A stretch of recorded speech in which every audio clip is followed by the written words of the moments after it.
Israel Hamas యుద్ధం వేళ పశ్చిమాసియాలో ఆసక్తికర పరిణామం చోటు చేసుకుంది.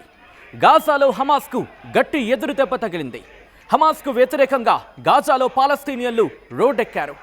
యుద్ధం ఆపాలంటూ నినాదాలు చేస్తూ వీధుల్లోకొచ్చారు.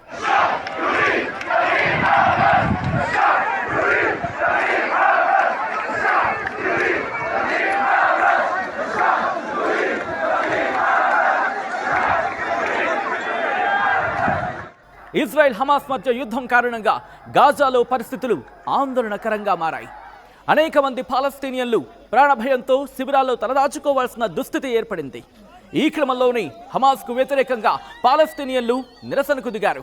ఇజ్రాయెల్తో యుద్ధానికి తక్షణమే ముగింపు పలకాలని డిమాండ్ చేస్తున్నారు. దీంతో పాటు అధికారం నుంచి కూడా వైదొలగాలని ఆందోళన బాట పట్టారు.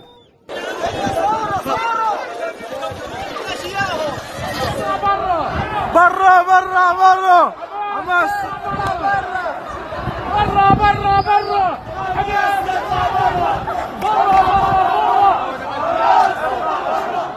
ఉత్తర గాజాలోని బీట్ లాహియాతో సహా వివిధ ప్రాంతాల్లో పాలస్తీనియన్ల నిరసనలు కొనసాగుతున్నాయి. తాము శాంతియుత జీవితాన్ని కోరుకుంటున్నామంటూ ప్లకార్డులతో నిరసన వ్యక్తం చేస్తున్నారు అక్కడి వాసులు. Hamas out, stop the war అంటూ బ్యానర్లు ప్రదర్శిస్తున్నారు. గాజా ప్రజలను రక్షించేందుకు హమాస్ తన అధికారాన్ని ఎందుకు వదులుకోదని ప్రశ్నిస్తున్నారు. అయితే హమాస్కు వ్యతిరేకంగా నిరసనలకు ఎవరు నేతృత్వం వహించారనేది ప్రశ్నార్థకంగా మారింది. టెలిగ్రామ్లో వచ్చిన సందేశాల ఆధారంగానే ఆందోళనలో పాల్గొంటున్నట్లు కొందరు చెబుతున్నారు.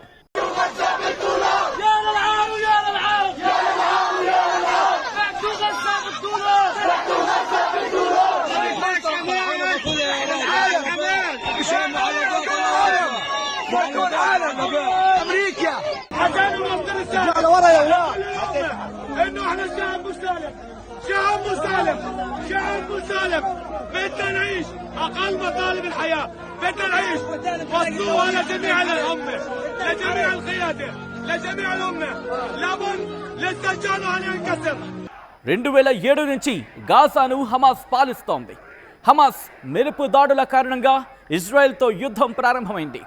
దాదాపు 17 నెలల నుంచి ఇజ్రాయెల్ హమాస్ మధ్య యుద్ధం కొనసాగుతూనే ఉంది. ఈ యుద్ధం కారణంగా ఇప్పటి వరకు 50,000 మంది పాలస్తీనియన్లు ప్రాణాలు కోల్పోయినట్లు గాజా ఆరోగ్య శాఖ స్పష్టం చేసింది. మరో 1,13,000 మంది గాయపడినట్లు ప్రకటించింది. దీంతో హమాస్పై తీవ్ర వ్యతిరేకత మొదలైంది.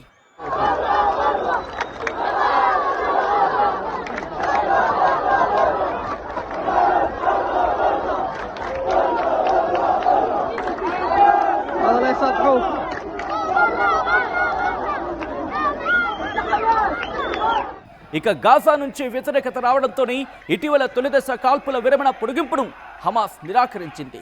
దీంతో కాల్పుల విరమణ ముగిసిన వారం వ్యవధిలోనే మళ్లీ దాడులు మొదలయ్యాయి.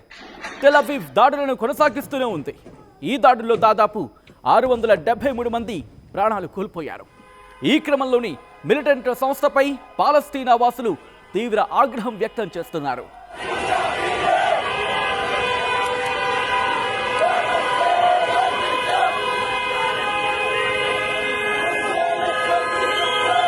మరిన్ని వీడియోస్ కోసం ఛానల్ సబ్స్క్రైబ్ చేయండి. లేటెస్ట్ అప్డేట్స్ కోసం వాట్సాప్ ఛానల్ ఫాలో అవ్వండి. అండ్ లింక్ డిస్క్రిప్షన్ లో ఉంది.